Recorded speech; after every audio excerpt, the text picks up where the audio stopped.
Hi बच्चों. So once again we are going to study the third section of the chapter motion. और हम लोगों ने ये देखा कि फिज़िक्स में मोशन और रेस्ट क्या होता है. हमने ये भी देखा कि मोशन का क्या मतलब है, कैसे कोई चीज़, कोई ऑब्जेक्ट समय के साथ अगर अपनी पोजीशन को चेंज करता है, जैसे फ्रॉम 0 to 4 किलोमीटर्स एक नई पोजीशन पर कोई कार पहुंच गई, ठीक है, या फिर कोई ड्रोन अपनी एक जगह से दूसरी जगह पहुंच गया, तो दिस इज मोशन. ठीक है, हम इसे देख के ऑब्जर्व कर सकते हैं. या फिर अगर वो चीज़ जैसे एयर है, तो उसकी वजह से अगर कोई चीज़ मूव करती है, तो हमने इनडायरेक्ट तरीके से भी ऑब्जर्व करना सीखा कि कैसे हम किसी ऑब्जेक्ट को जैसे कभी एयर अगर मूव करती है तो उसकी वजह से अगर कोई चीज़ मूव करती है, जैसे पत्तियाँ या लीव्स, ट्रीज़ वगैरह मूव करती हैं या उनकी पत्तियाँ हिलती हैं, तो हम ये देखकर बोल सकते हैं कि एयर का मोशन चल रहा है या एयर वॉज इन मोशन. ठीक है, ठीक है. या फिर motion of air we studied. After that we studied कि रेस्ट और मोशन कैसे रिलेटिव टर्म्स हैं. ठीक है, कोई भी ऑब्जेक्ट मोशन में कैसे होगा. So I am just doing a quick revision कि अभी तक हम लोगों ने क्या देखा. ठीक है, साथ ही साथ हमने ये भी देखा कि अगर कोई ऑब्जेक्ट मोशन में तब होगा, हम उसे तब मोशन में बोलेंगे जब वो ऑब्जेक्ट समय के साथ अपनी पोजीशन को चेंज करता है. पोजीशन कहाँ से कहाँ पर चेंज करता है, उस चीज़ को हम रेफरेंस पॉइंट बोलते हैं, या फिर पॉइंट ए से पॉइंट बी पर जाने को हम मोशन बोलेंगे. लेकिन पॉइंट ए को हम क्या बोलेंगे, एक कोई भी ऑब्जेक्ट पॉइंट ए से पॉइंट बी पर गया तो पॉइंट ए क्या कहलाएगा, ओरिजिन.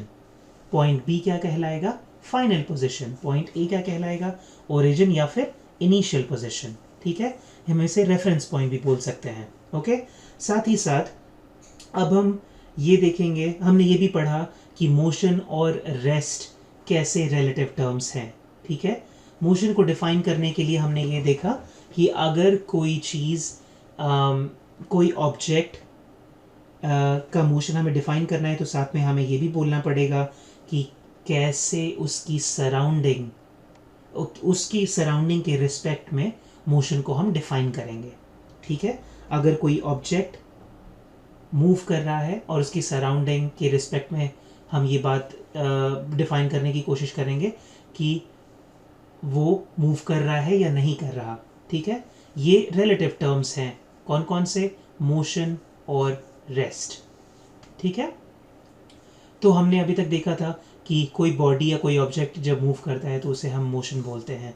साथ ही साथ हमने ये भी देखा था कि अगर कोई बॉडी एक पोजीशन से दूसरी पोजीशन पर पहुंच जाती है, ठीक है, एक टाइम इंटरवल के बीच में, फॉर एग्जांपल टाइम t1 पर ऑब्जेक्ट ए पोजीशन पर था, पॉइंट t2 पर पहुंचने के लिए उसको टाइम t2 लगा या फिर कुछ समय लगा.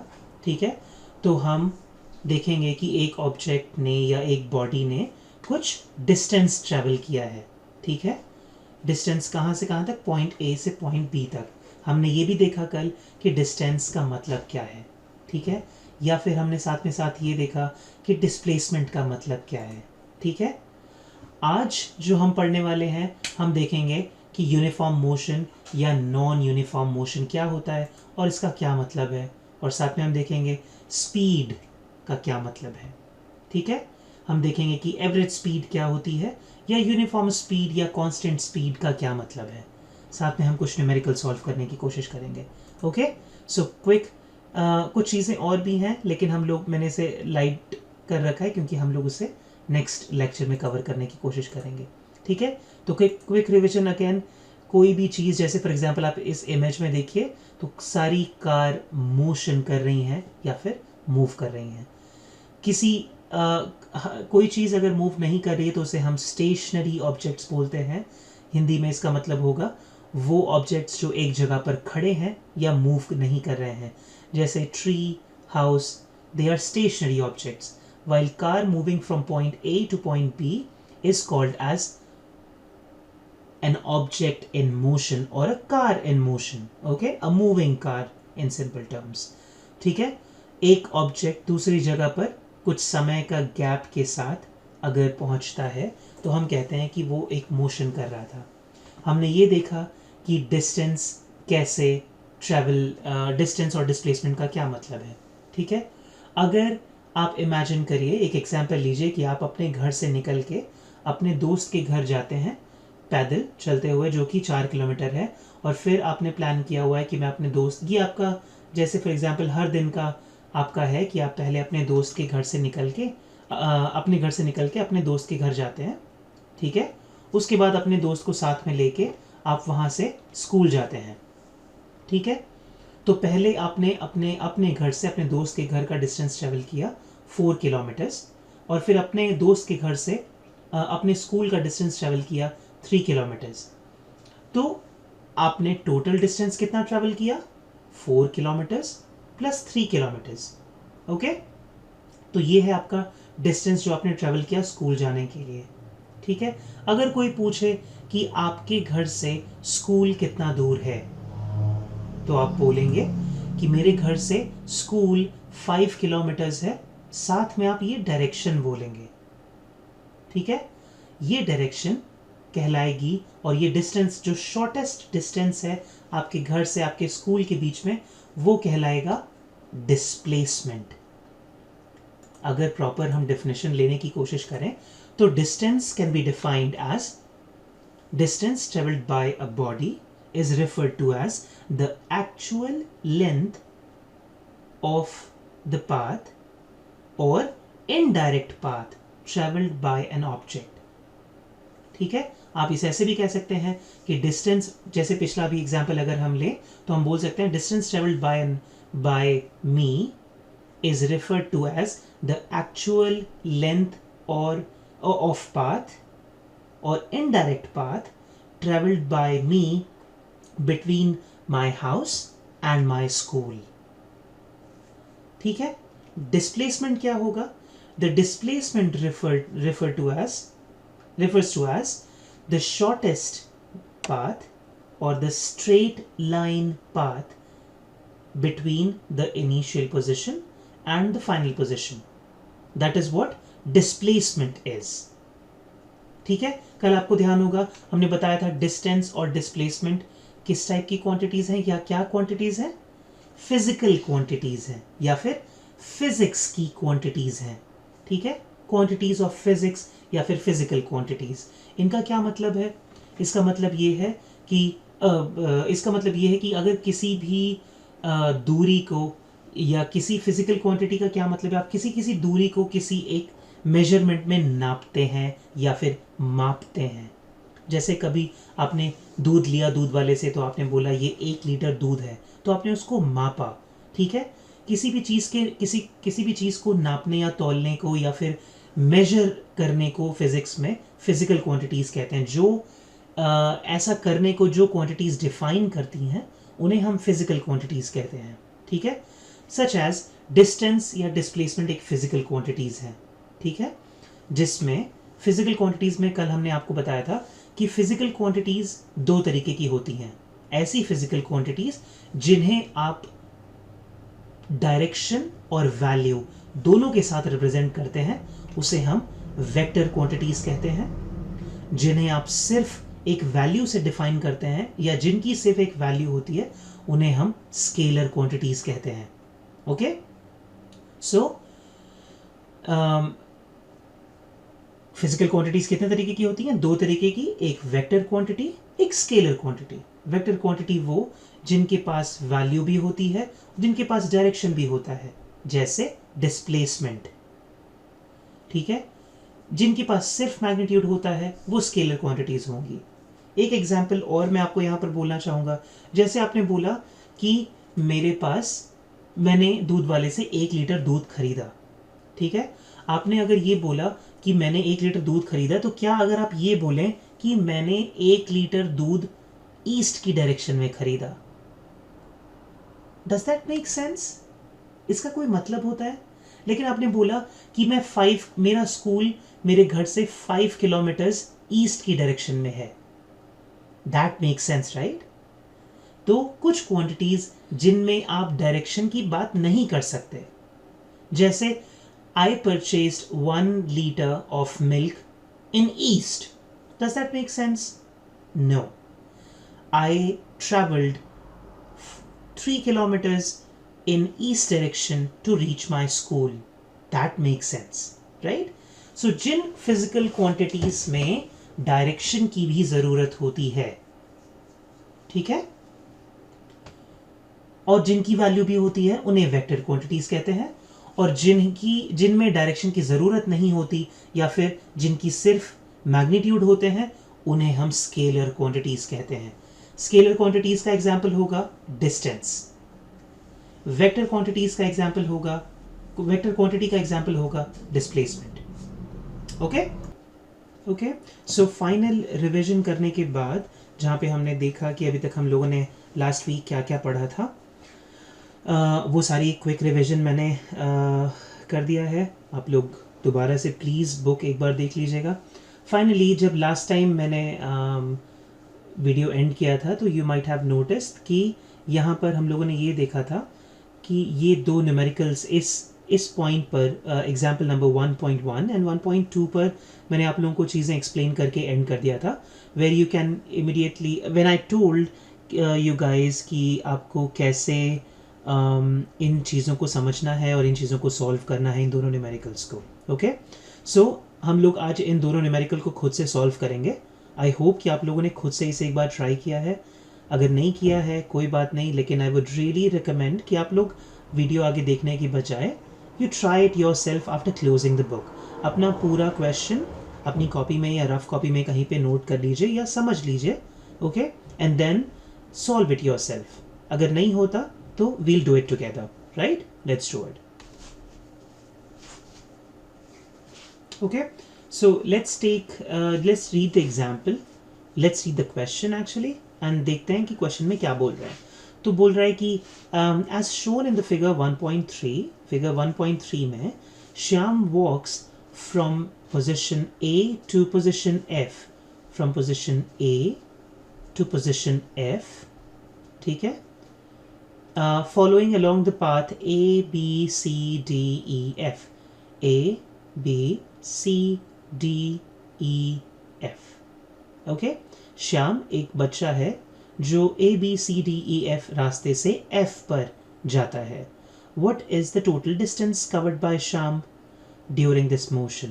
Okay? श्याम मोशन कर रहा है, एक पॉइंट से दूसरे पॉइंट पर मूव कर रहा है समय के साथ, और वो एक डिस्टेंस कवर कर रहा है. तो सवाल ये है कि A, B, C, D, E और F के बीच में श्याम ने टोटल डिस्टेंस कितना ट्रैवल किया. दूसरा सवाल डेफिनेटली होगा कि डिस्प्लेसमेंट कितना है.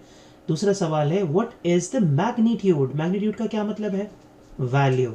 I hope word hard word meaning side में आप लोगों ने मैग्नीट्यूड को डिफाइन किया है. So magnitude is a value of a physical quantity.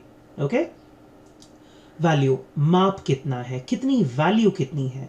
10 kilometre का मतलब जो 10 है, 10 एक डिस्टेंस इक्वल्स 10 किलोमीटर का मैग्नीट्यूड कितना है? 10. ठीक है, वो उसका वैल्यू है, वो उसका मैग्नीट्यूड है. So what is the magnitude of displacement? Are the two equal? सवाल है कि क्या डिस्टेंस है और क्या डिस्प्लेसमेंट है, क्या वो दोनों बराबर है. ठीक है, हमारे पास दो सवाल हैं. ठीक है, let's take one by one और उसके बाद हम लोग सॉल्व करने की कोशिश करते हैं. ओके. नाउ हम लोग का जो पहला सवाल था वो था कि श्याम ने कितना डिस्टेंस ट्रैवल किया है. आई होप आप लोगों को ये फिगर ठीक से दिख रहा होगा. Okay, let's do it. हमारा पहला सवाल है कि let me change the pen. Total, आप लोग प्लीज बुक बंद कर लीजिए, मेरे साथ लिखिए अगर आप लोग सॉल्व करना चाहते हैं तो. Total distance travelled bye Shyam. पहला क्वेश्चन. दूसरा सवाल है डिस्प्लेसमेंट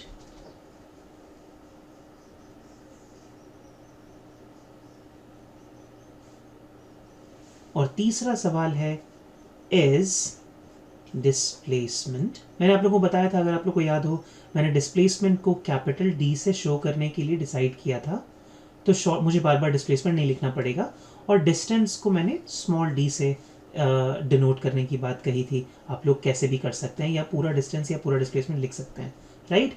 सो क्या डिस्प्लेसमेंट इक्वल है डिस्टेंस के, ये हमारा तीसरा सवाल है, right. Okay, so let's solve this and see कि कैसा सिचुएशन है। मैं इस डायग्राम को ज़रा नीचे ले आता हूँ, इसको आगे बढ़ा लेते हैं। Okay, let's do it.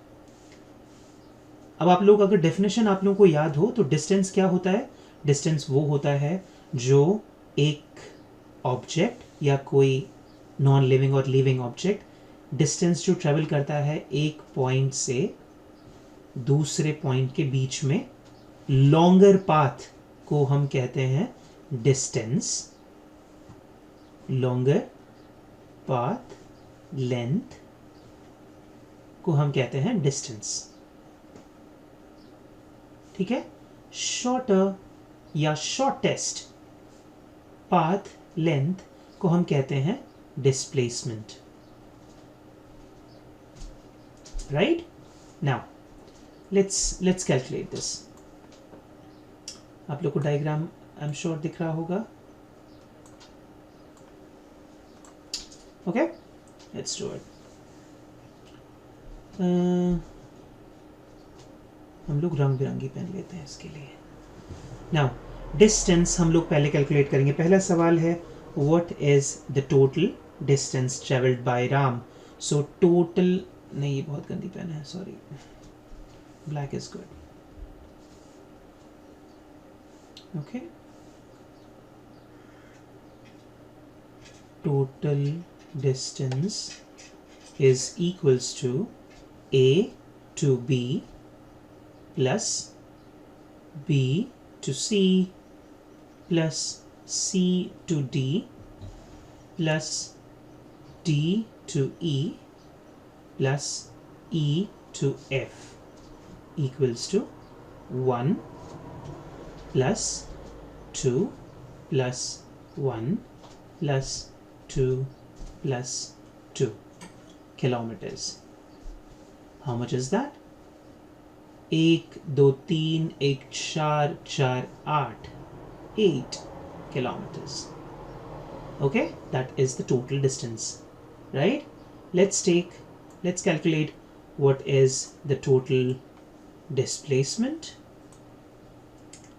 Total displacement is the shortest path, that is the displacement between A and F, the initial position to final position. सबसे आसान तरीका है, आप इस चीज़ को अपने दिमाग में बैठा लें, like as a thumb rule. क्या चीज़? हमारा इनिशियल पॉइंट से फाइनल पॉइंट की तरफ हम एक एरो डिजाइन करेंगे, ठीक है। ये हुआ हमारा टेल और ये हुआ हमारा हेड इस एरो का।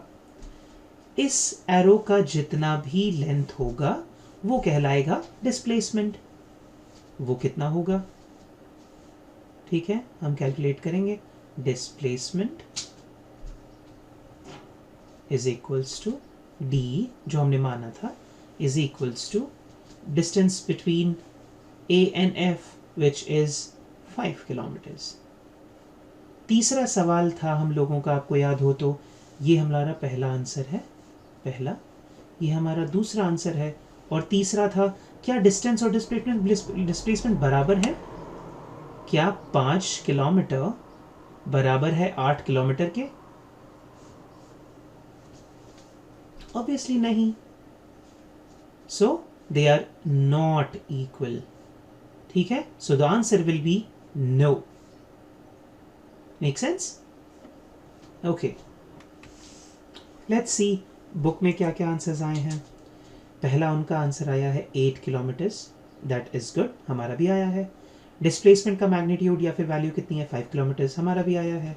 The magnitude of displacement is less than the distance covered by him, जो कि एक फैक्ट भी है। फैक्ट का क्या मतलब होता है? हमने पढ़ा था, हमने ये चीज़ बताई थी पिछले वीडियो में कि मैग्नीट्यूड डिस्प्लेसमेंट का, या फिर डिस्प्लेसमेंट हमेशा डिस्टेंस से कम होगा किसी भी जर्नी में, ठीक है, हमेशा कम होगा, और या फिर बराबर होगा। बराबर कब होगा? जब आदमी एक ही डायरेक्शन और स्ट्रेट लाइन में मूव करेगा। तो अगर आप अपने घर से अपने स्कूल में जाएंगे और ये आपकी अगर टोटल जर्नी है, अगर आपकी ये सिर्फ एक सिंगल जर्नी है, तो आपका डिस्प्लेसमेंट और आपका डिस्टेंस बराबर होगा। इस बात को एज्यूम करना होगा कि आपने कोई भी बीच में यू टर्न और बेंड नहीं लिया है, या लेफ्ट या राइट टर्न नहीं किया है। अगर किया होता तो ये लाइन स्ट्रेट ना होती। इसी सवाल में अगर आपसे बोला जाता कि आप बताइए कि कैसे डिस्प्लेसमेंट होगा, मैं एक बार ये दोबारा आप लोगों को यहाँ लाके दिखाता हूँ, ठीक है। आप लोगों के पास ये दोबारा अगर सवाल होता, अगर पूछा जाता कि आप बताइए कि कितना डिस्प्लेसमेंट है ए और ई के बीच में, तो आप सिंपल सा ये अपना टेल उठा के इस पॉइंट से जोड़ देते और ये आपका एरो बन जाता, और आपका पॉइंट ए और पॉइंट ए ई के बीच में आप डिस्प्लेसमेंट कैलकुलेट कर लेते, जो कि आपकी क्लास में या आपके केस में प्रॉबेबली दिया जाएगा। अभी फ़िलहाल नहीं पता, लेकिन वो होता। फॉर एग्जांपल x किलोमीटर हमें इस केस में पता था, ठीक है। अगर बोला जाता कि आप बताइए कितना डिस्प्लेसमेंट है पॉइंट ए और बी के बीच में, तो आप दोबारा से एक एरो ड्रॉ करते और बोलते 1 किलोमीटर। बीच में क्या कोई बेंड या कोई एरो है? नहीं है, ये स्ट्रेट लाइन है। तो आपका डिस्टेंस आपके डिस्प्लेसमेंट के बराबर होता, 1 kilometre. Okay, let's take a second example जो सर्कुलर मोशन के ऊपर बेस्ड है। Okay, let's take that.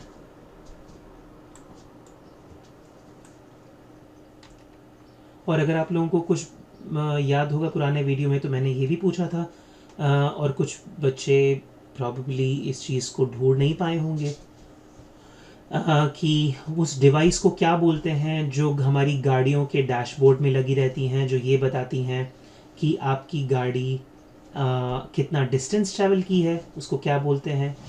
Odometer. कुछ बच्चे कुछ बच्चों ने प्रॉबेबली किताब से अच्छे से पढ़ाई की होगी, तो उनको ये आंसर मिल गया होगा।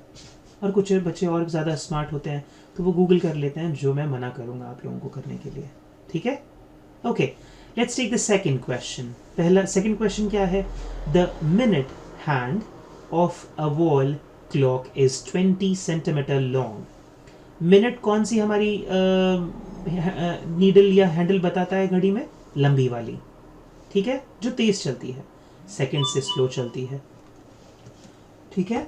तो वो आपको बताती है कि आपका मिनट बताती है। Okay, so the minute hand is 20 centimetre long, और सवाल है find A the distance covered. Minute hand ने डिस्टेंस कितना कवर किया है, ठीक है। The minute hand of wall clock is 20 centimetre and the distance, पहला सवाल है find A the distance covered and be the displacement of the minute hand of the clock, ठीक है। पहला वाला क्वेश्चन कंप्लीट नहीं है, लेकिन कंप्लीट होता है अगर आप ये ध्यान दें कि उसने क्या पूछा है, फ्रॉम 9 o'clock to 9:30 AM।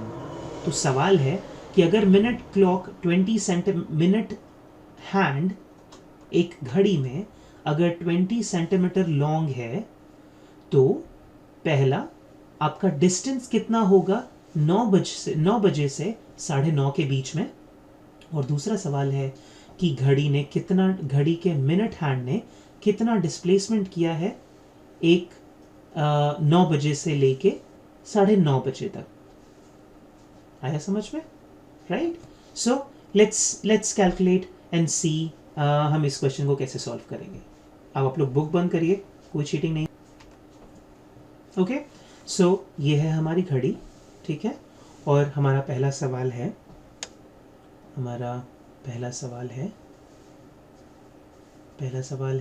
कि 9 बजे से 9:30 बजे तक। पहली बात, ये कैसा एग्जाम्पल है?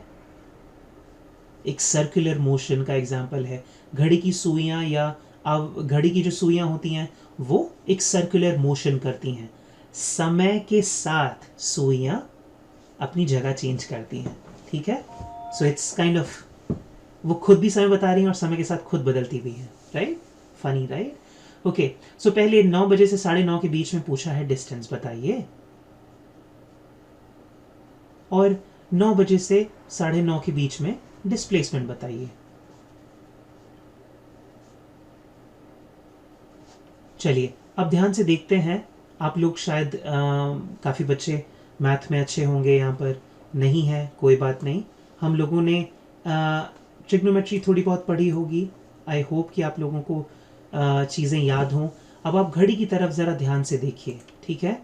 अगर आप घड़ी को ध्यान से देखेंगे तो आप पाएंगे कि 9 बजे से 9:30 के बीच में ये बड़ी वाली सुई कहाँ से कहाँ तक चल रही है, इस पॉइंट से इस पॉइंट तक, ठीक है।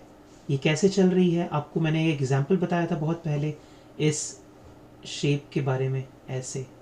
तो ये घड़ी यहाँ इस पॉइंट से इस पॉइंट तक चल रही है, ठीक है। अगर आप इसको ध्यान से देखें तो ये लाइन कुछ ऐसा फॉर्म हो रही है। इस लाइन पर कहाँ से उसका सेंटर पॉइंट कहाँ पर है, इस पॉइंट पर, ठीक है। तो ये जो घड़ी की सुई है वो कैसे घूम रही है, इस पॉइंट से। मान लीजिए हम इसका सेकंड जो चेहरा है वो हम डॉटेड लाइन से बना देते हैं, ऐसा। थोड़ा मोटा हो गया पर कोई बात नहीं। कितना एंगल है इस स्ट्रेट लाइन पर, इस पॉइंट से। सुई यहाँ से शुरू करना, मूव करना शुरू करती है और यहाँ तक आती है। कितना एंगल है यहाँ पर, आई होप आप लोगों को पता होगा, ये 180 डिग्रीज है, राइट। 180 डिग्रीज है। मिनट कहाँ से मूव कर रहा था, 9:0 से 9:30 तक, राइट। कितना डिग्री एंगल है यहाँ पर, 180 डिग्रीज। इस लेंथ के बारे में हम क्या जानते हैं, ये लेंथ कितना है, 20 सेंटीमीटर, राइट। नाउ आप लोगों ने एक मैथ में एक फॉर्मूला पढ़ा होगा। वो फॉर्मूला क्या होता था, क्या होता था, अगर आपको ये एंगल पता है और आप ये लेंथ निकालना चाहते हैं, ठीक है, तो एंगल में आप लोगों ने एक टर्म पढ़ा होगा जिसे हम लोग कहते थे आर्क। कभी आप लोगों ने सुना है आर्क, या फिर इसे आप कर्व्ड पाथ लेंथ भी बोल सकते हैं, सिंपल शब्दों में, ठीक है। मतलब इस चीज की दूरी, इस लाइन की दूरी, ठीक है, इस लाइन की दूरी, इसे हम लोग क्या बोलेंगे, आर्क या फिर curved path length. So angle, arc, और एक सर्कल के बारे में हम लोगों ने पढ़ा था जिसमें सर्कल का इस पॉइंट को क्या बोलते हैं। अगर मान लीजिए ये एक सर्कल है, ये एक पॉइंट है, तो इसको क्या बोलेंगे, ये क्या है, एक रेडियस है। या फिर ये पूरी लाइन क्या है, एक डायमीटर है। आई एम श्योर आप लोगों ने ये पढ़ा होगा मैथ्स में। ओके, सो हम रेडियस के बीच में और एक आर्क के बीच में और एक एंगल के बीच में क्या रिलेशन जानते हैं, क्या होता है, angle is equals to arc upon radius. अगर आप ध्यान दें तो हमसे पूछा गया है कि डिस्टेंस बताइए जरा 9:30 से 9 से 9:30 के बीच में हमारे मिनट सुई ने कितना दूरी तय किया है, राइट। हम फिर से फिगर को नीचे ले आते हैं जरा, ये यहां पर, ओके। सो हमसे सवाल पूछा गया कि जरा बताइए ये कितनी दूरी है, पहला सवाल। और हमारी दूरी क्या चीज है, हमने क्या बताया, आर्क क्या होता है, आर्क होता है हमारा कर्व्ड पाथ लेंथ। यही हमें निकालना है, हमें ये निकालना है, ठीक है। हमारे पास फॉर्मूला है angle is equals to arc upon radius, right. हम इसे आर्क को ऑरेंज से कर देते हैं, ठीक है। तो हम लिखेंगे arc is equals to angle multiply by radius. ठीक है, एंगल कितना है। अगर आप लोग ट्रिग्नोमेट्री अगर पढ़े होंगे तो आई होप आप लोग को पता होगा, आप 180 डिग्रीज अगर लिख रहे हैं तो या तो आपकी वैल्यू रेडियंस के साथ मतलब डिग्री के साथ रेडियन वैल्यू लिखें, और या फिर आप पाई के टर्म्स में लिखें। 180 डिग्रीज को पाई में कैसे लिखते हैं, पाई, लिटरली पाई लिखते हैं। ओके, अगर 90 डिग्री लिखना होता तो कैसे लिखते, पाई बाई 2। 45 लिखना होता तो पाई बाई 4, राइट। सो 180 को कैसे लिखेंगे, पाई मल्टीप्लाई बाय रेडियस की वैल्यू कितनी है, हमें कितना पता था, 20 सेंटीमीटर, हम लिखेंगे 20 सेंटीमीटर। पाई की वैल्यू हम कैसे कैलकुलेट करते हैं, हम लोग को कुछ वैल्यूज मालूम होती हैं। पाई की वैल्यू होती है 22/7, या फिर इसकी वैल्यू और भी एक होती है, क्या होती है, अब इसे डिवाइड करके देखेंगे तो आपको वैल्यू मिलेगी 3.14, या फिर अभी पाई 22/7 रख लेते हैं, मल्टीप्लाई बाय 20। ठीक है, इसको आप सॉल्व कर लीजिए। ठीक है, सॉल्व करने पे आपको आंसर लगभग मिलना चाहिए